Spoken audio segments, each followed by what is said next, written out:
company number 1 Modi Care, the big and for Modi Care. এখনো পর্যন্ত 2-4টা seat ফাঁকা টাকা আছে। যদি কেউ বুদ্ধিমান হন, আপনারা এই সিটগুলো কাটিং দিয়ে ভরাবেন, তাদেরকে আগামী দিনে অনেক বড় জায়গা অপেক্ষা করছে। একটা উদাহরণের মতন আপনারাও হেলিকপ্টার নিয়ে আপনার ডেস্টিনেশনে পৌঁছতে পারবেন। এবং ড্রিম না থাকলে কখনোই ড্রিম ফুলফিল হয়। স্বপ্ন না থাকলে সেটা কখনো পূরণ হয় না। আগে তো স্বপ্ন দেখতে হবে। ড্রিম থেকে আসে ডিসিশন, আর ডিসিশনটা নেওয়ার পর অ্যাকশন করতে হয় সাকসেস পাওয়ার জন্য।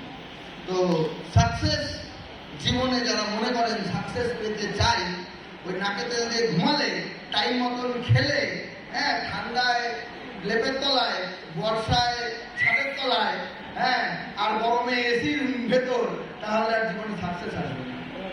আরাম প্রিয় মানুষ আরাম করেই কাটায়। আরাম প্রিয় মানুষ আরাম করেই কাটায়। সাধারণ মানুষ সারা জীবন সাধারণই থেকে যায়।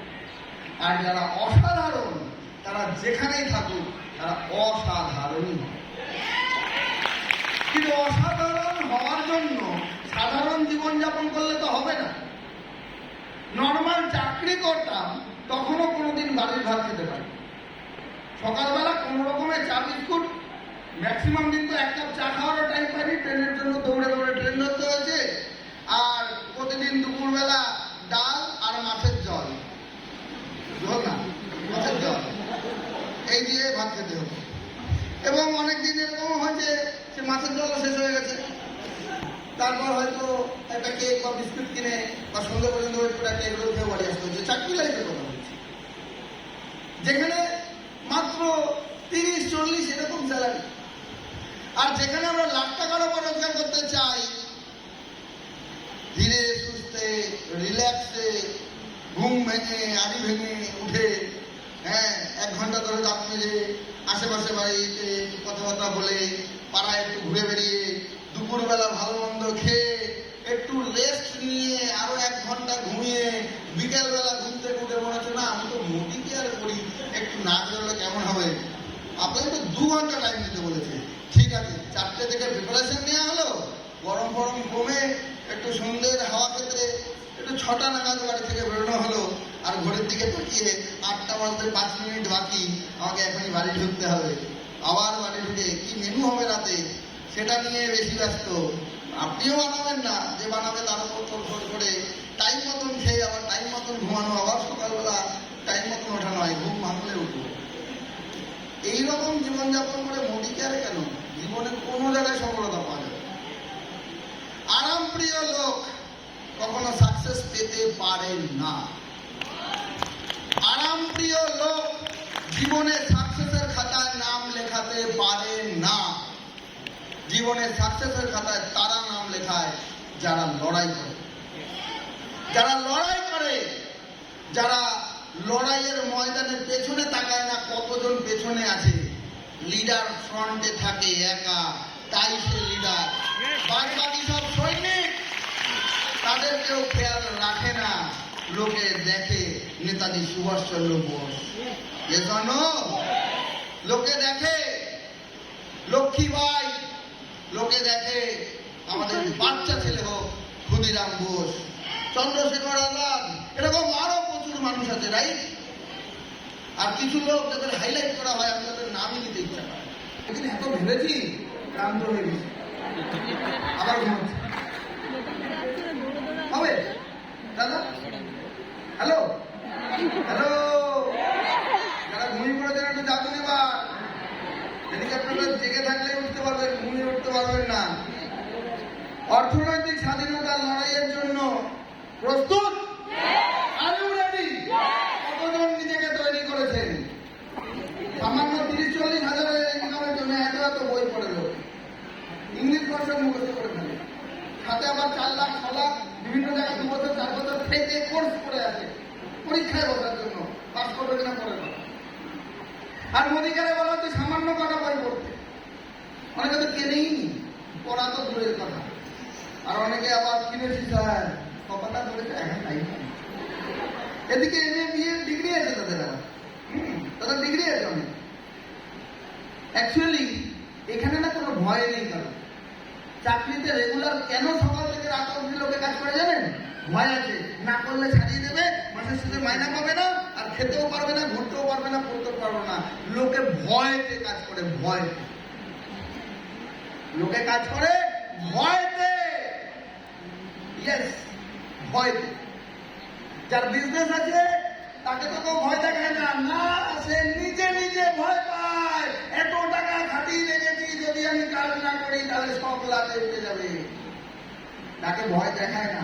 চাকরিতে বস ভয় দেখায়, তাই কর্মচারী কাজ করে। আর ব্যবসাতে সে এমন কায়দায় নিজেকে ফাঁসিয়ে ফেলেছে, সে নিজে নিজেই ভয় পায় আর নিজে নিজেই কাজ করে। আর এখানে না আপনার বস আছে, ভয় দেখানো করবে, চাকরি চলে যাওয়ার ব্যাপার। আর না আপনি নিজেকে কোনো জায়গায় কিছু ইনভেস্ট করেছেন, না আপনি এমন কিছু খাটিয়েছেন যে আপনি কাজ না করে কোনো লস হতে পারে। লস হওয়ারই কোনো জায়গা নেই, তাই ভয় পাওয়ার কোনো ব্যাপার নেই। তাই কাজ না করে লোকে আরাম করার চিন্তা ভাবনা। মিলেনিয়ার সবাই হতে চায়, গাড়ি সবাই পেতে চায়, বাড়ি সবাই পেতে চায়। জিজ্ঞাসা করলে 100টা হাত উঠবে, ফলে 1000টা লোকেরই হাত উঠে যাবে। কিন্তু আজকে 7 তারিখ হয়ে গেছে, যদি জিজ্ঞাসা করা হয় ম্যাক্সিমাম লোক, আমি বলছি এই হলের মধ্যেই 99% লোকই হবে যারা এখনো পর্যন্ত এই 7 তারিখে 7খানা জয়েনিং প্রোগ্রাম করেননি। যদিও বা কেউ করেছেন, ম্যাক্সিমাম টিমের হয়ে করতে গেছেন, মানে তদারকি করেছেন, নিজস্ব কি করেছেন, নিজের সেলফ কি করেছেন, সেলফ। 7 তারিখ পার হয়ে গেছে, সবে তো কত মাস গেল, 1 সপ্তাহ চলে গেছে।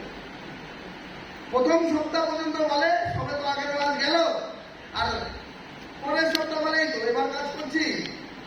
মিডিলের দিকে বলে এই তো 10 তারিখ 15 তারিখ পার হয়ে গেল, এই মিডিলের দিকে তো লোক একটুখানি এবার একটুখানি তো 2-4 দিন তো রেস্ট করে নেই। আর লাস্ট সপ্তাহে গিয়ে বলে আর তো এই কটা দিন বাকি, সামনের মাস চলে আসলো, এই কদিন আর কি হবে। মানে তাদের কোনো সময় কিছু হয়, তাদের কোনো সময় কিছু হয় না, সময় বদলায়। দেখুন সূর্য উঠবে, তাই সকাল হয়। সকাল হয় বলে সূর্য ওঠে না, সূর্য ওঠার জন্য সকাল হয়, এজন্য আবার সূর্য অস্ত যায়, তাই রাত হয়। আর এটাই হচ্ছে দিন এবং রাত মিলে একটা সাইকেল, 24 ঘন্টা, একদিন পার। দিন রাত মিলেই তো একটা সাইকেল। এই সাইকেল 365 দিন কমপ্লিট করলে 1 বছর। আর এভাবে 50-60 বছর ক্রস করতে করতেই ভারতবর্ষের ম্যাক্সিমাম মানুষ ইতি টেনে দিচ্ছে।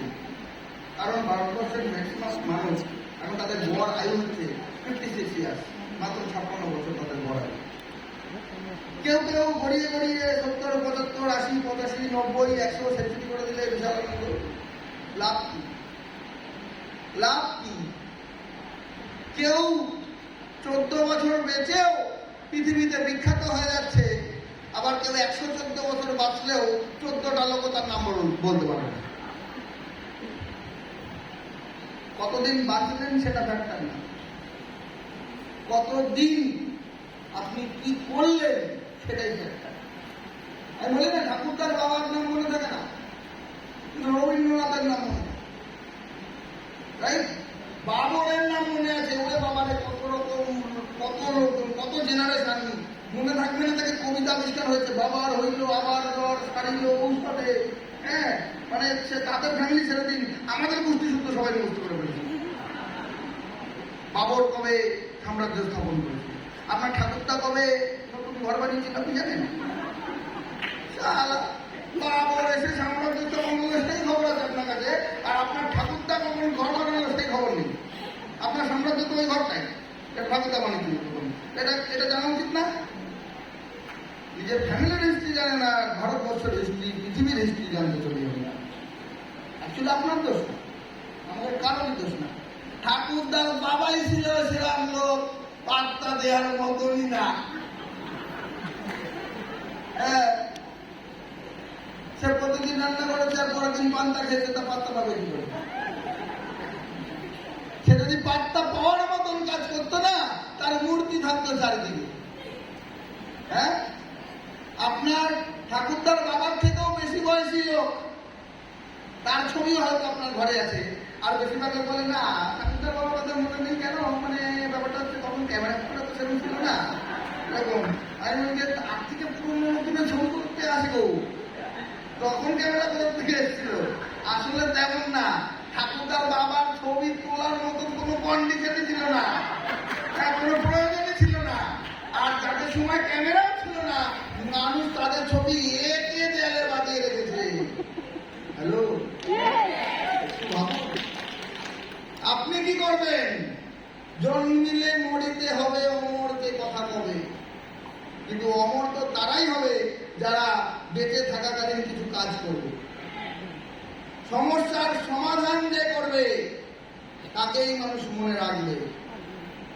আপনি এখান থেকে 100 কিলোমিটার হেঁটে গেলেও কেউ আপনাকে চিনবে না, কিন্তু যেখানে কেউ যায় না, যেখানে গাছপালাও জন্মায় না, যেখানে একটা কীট পতঙ্গ পর্যন্ত বাঁচে না, যেখানে সঠিক পরিমাণে অক্সিজেন পর্যন্ত থাকে না, সেখানে চলে গেছিল এডমন্ড হিলারি আর পেঙ্গিন নোরগে।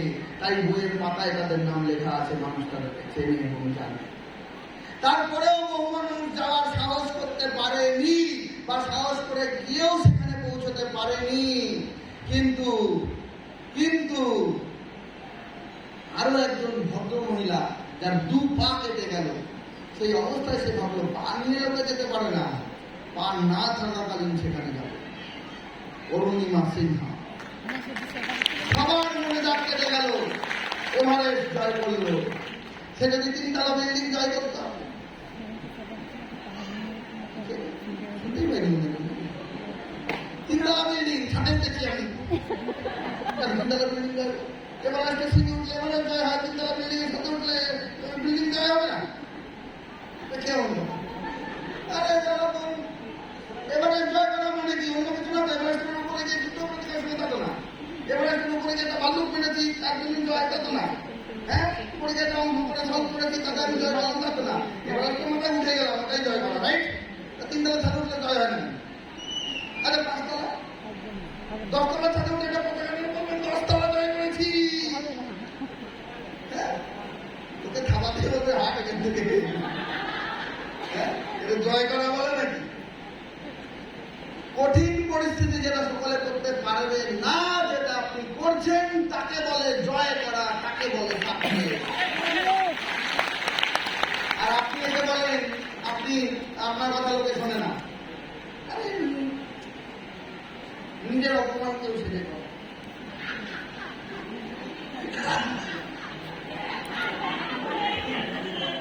মানে সেটা এসে বলছে আমি না কানে বুঝাতে পারি না, তুমি কি পাবো?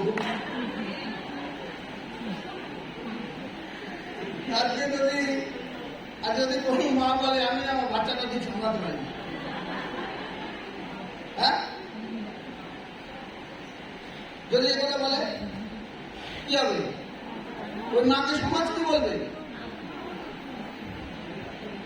হ্যালো, আপনি যে কি বলছেন? আমি বলি লোকে না করে দেয়, তাহলে আপনার কোয়ালিটি কেমন বলুন? হ্যাঁ, উদাদিত যায় আর লোকে হ্যাঁ বলে না বললাম না, 3 লাখ 24 ইনকাম পায়, আর লোকে কি বলে? সবাই হ্যাঁ বলে, সবাই হ্যাঁ বলে। আমি 4.5 লাখ ইনকাম করি, আমি সবাই হ্যাঁ বলে বলে না।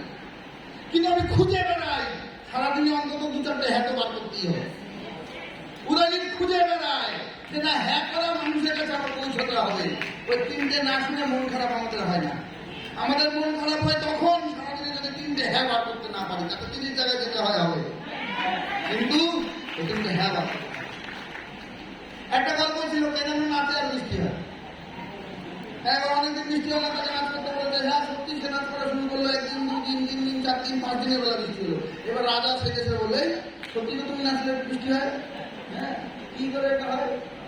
আমি নাচলে বৃষ্টি হয় কিনা তা আমি জানি না, কিন্তু আমি নাচা যদি শুরু করে বৃষ্টি না হওয়া পর্যন্ত আমি থামি না। মানে ব্যাপার হচ্ছে নাচলে বৃষ্টি হয় না, বৃষ্টি না হওয়া পর্যন্ত নাচতে পারে না। তাহলে আমরা গেলেই মানুষ পজিটিভ হয় না, কিন্তু পজিটিভ না হওয়া পর্যন্ত আমরা যেতেই থাকি। আমরা কোনো টিমে কাজ করলেই এলপিবি হয় না, কিন্তু ওই টিমে এলপিবি না হওয়া পর্যন্ত আমরা লেগে পড়ে থাকি কতক্ষণে এলপিবি বেরোবে। আমি গেলেই কাউকে শেখাতে পারি না, কিন্তু ওই টিম, আমি মানুষকে ফোকাস করি না, ওই টিমে কাউকে ফোকাস করি। একবার এ, একবার ও, একবার সে। কে শিখিবে তা আমি জানি না, কিন্তু যে শিখিবে তাকে খুঁজে না পাওয়া পর্যন্ত আর তাকে শেখানো না পর্যন্ত ওই টিম আমি ছাড়ি। এই কারণে টিমরা। তো আপনারা কি করবেন, ডিসিশন আপনার ফ্রেন্ডস। তো আমি শুধু এটা মনে করি নিজেদের প্রেস্টিজ নিজেরা হ্যাম্পার করবেন। আপনি 5 জায়গায় গেছেন, এখন কেউ হ্যাঁ করতে পারেননি, সেটা আবার সহজ করে বলছেন। মানে थोड़ा तो शर्म करो। 5 জনকে বলেই না বলেছে, না বলে আমি তো 50 জনকে বলে দেখুন 5টা হ্যাঁ হয়েছে, ওটা সবাইকে বলুন, আপনাকে ক্রেডিট দেবে সবাই। আপনি 1000 লোককে বলে মাত্র 100টা লোককে পেয়েছেন, তার মানে 900 লোক কি বলেছেন না, রাইট? তাহলে 100টা লোক যদি 100 টিভি করে, আপনার টিভি কত? কেউ একজন বলুন। 10,000 টিভি, রাইট? এই টিভি হবে হবে হবে 25,000 ইনকাম হবে, রাইট? আপনার তো 36 হয়ে যেত। এবার ধরুন দুটো টিভি ভাগ করে দিয়েছেন আপনি, 5,000 5,000, তার দুটো টিভি কত ইনকাম? 50,000। এইবার ধরুন 50,000 ইনকাম করার লোক স্টেজে এসছে আর বলছে এই করে, এই করেছি, সেই করেছি, তারপর আর এই করুন, সে করুন। আর আপনার হেভি লিডার, এই হেভি লিডার, দারুণ লিডার, দারুণ 50,000 ইনকাম করেছে লাস্ট 3 মাসের মধ্যে। 3 মাসের মধ্যে কি করে করি না? 3 মাসের মধ্যে এই করেই কইল যে সকাল থেকে রাত পর্যন্ত আর কোনো দিকে ধ্যান ছিল না, এই করেই ছাড়বো। আর একার দ্বারা বেশি কিছু হয় না। তাহলে আজকে ভাবতে হয়েছে যে টিমে আগে 10 জন আসবে, 10 জনকে শেখাবো, 10 জনের কাছে গেলে 100 টাকা কভার হবে, রাইট? দিনে 5 জায়গায় যাওয়া সম্ভব। 5টা লোককে রেডি করুন, 5 জন 5 জায়গায় যাচ্ছে, দিনে 5 জায়গায় প্রোগ্রাম হচ্ছে 25টা। এবার আপনি 5 জনকে শিখিয়েছেন, সেই 5 জন তারা তাদের 5 জনকে শিখিয়েছে, কটা লোক রেডি হয়েছে? 30টা। 30 জন 5 জন করে 5টা করে প্রোগ্রাম করুন, দিনে কটা প্রোগ্রাম? 150টা। এবার এক একজন 5 জনকে শেখাতেই হবে। 30 জন এক একজন তাদের টিমে 5 জনকে শুধু শিখতে, 150 জন শিখে গেছে। 150 জন দিনে 5টা করে প্রোগ্রাম করছে, দিনে কটা প্রোগ্রাম? কটা প্রোগ্রাম? 750 একই দিনে। আর আমি কি বলেছিলাম, আপনার টিম 1000 লোকের কাছে পৌঁছলেন, 900 জন না বললো, আর 100 জন শুধু হ্যাঁ বললো, 100 টিভি করলো, দুটো টিমে ভেঙে দিন, আপনার 50,000 ইনকাম। তো দেখা যাচ্ছে যে আপনি যদি 5 জনকে শেখান, 5 জন আর 5 জনকে শেখালো, আর সেই 5 জন আর 5 জনকে শেখালো, এই তিনটে ধাপ শুরু অতিক্রম করতে পারলে আপনার 50,000 ইনকাম হবে। আর আপনি ভালো করে ভেবে দেখুন, যখন একদিনে 750 প্রোগ্রাম হবে, ওই পর্যন্ত পৌঁছাতে আপনার কত সময় লাগবে, সেদিকে আপনার 50,000 ইনকাম হবে। এইভাবে সবাই প্রোগ্রাম করেন তো? হ্যাঁ, সবাই করেন। সবাই যদি করতেন, এখানে যদি 500 জনও থাকে, 500 জন 5টা করে প্রোগ্রাম করা মানে দিনে কটা programme? 500 into 5, 2,500 programme per day. তাই যদি হতো আপনি আমার 2.5 কোটি ইনকাম থাকে, ঠিক আছে? আপনারাও কোটিপতি হয়ে যেতেন, কেউ করেন না। বলতে চাইছি এটা, যে এটা সম্ভব কিন্তু এটা কঠিন কিছু না, এটা কঠিন কিছু না। আমরা শুধু হাল ছেড়ে দিয়ে মনে করি আমি পারি না। আর পুরো যে ক্লাস স্লাইড একটু দেখালো না, আপনি কেন পারবেন না, আপনি কেন পারবেন না তা তো আমি করতে পারবো না। আপনার দেশের না কি নাই, আপনার কি আছে কি নাই তা তখন আপনি জানেন, আমি জানি না। শুধু একটা জিনিস বলতে পারি, চাইলেই সবাই চাইতে হবে, মন থেকে চাইতে হবে। কাজ করলে হবে না, মন দিয়ে কাজ করতে হবে, মন দিয়ে কাজ করতে হবে।